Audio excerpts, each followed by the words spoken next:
Welcome to A Minute with Max, sponsored by the Texas and New Mexico Hospice Organization. If you would like to be kept abreast of and up to date of what's going on at the state and federal government with regulations and training, please consider joining our organization. We offer many hours of training that meet the HCSA requirements, and we also offer CEUs towards your professional licenses. In addition, Texas and New Mexico Hospice Organization represents you during the state and federal legislative sessions and at many governmental meetings. We release a weekly newsletter that ensures that you have up-to-the-minute information on what is expected at the state and federal levels. If you've not seen that regulatory update, please reach out to your administrator and ask that they share these updates with you. I think you will find them very valuable. So let's go ahead and get started. Today I'm going to give the Texas hospice providers a heads up on the rules that the Health and Human Services Commission will begin promulgating later this year.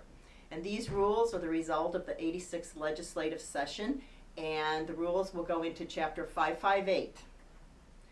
HB 3079 is related to abuse, neglect, and exploitation investigations of all age groups in the hospice inpatient units. This bill states that HHSC is going to investigate A&E of a client of any age if it occurs in an inpatient hospice setting and the alleged perpetrator is an employee, volunteer, contractor, or subcontractor of the HCSA.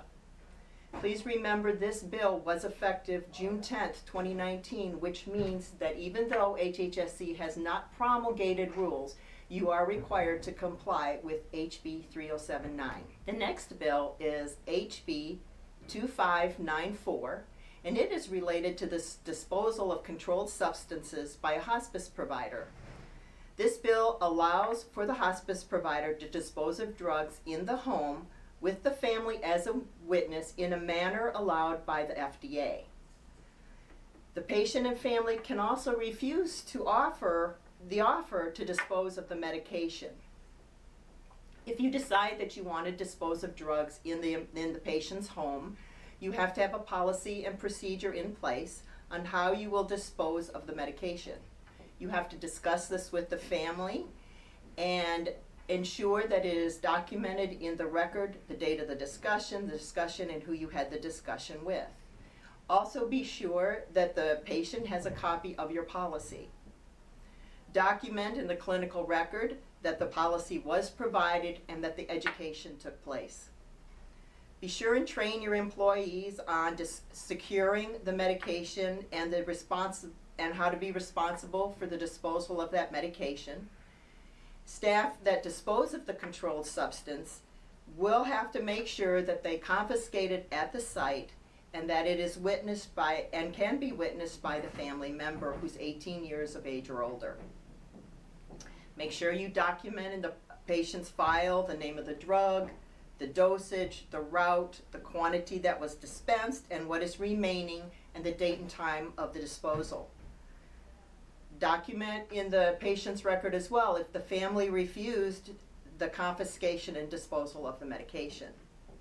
This bill went into effect on September 1st, 2019, so you are also responsible for ensuring that you are complying with HB 2594, even though HHSC has not written rules for this yet.